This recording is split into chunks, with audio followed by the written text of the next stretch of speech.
you say to someone who feels like they've lost it all, over the edge with no one there to break their fall? And what do you say to someone who feels so unloved, giving themselves away a little bit every day just to be good enough?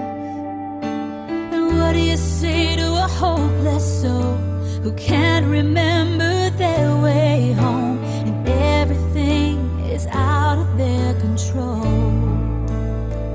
There is no valley, there is no darkness, there is no sorrow greater than the grace of Jesus. There is no moment, there is no distance, there is no heartbreak He can't take you through. So before you think that you're too lost to save, remember there is nothing greater than grace.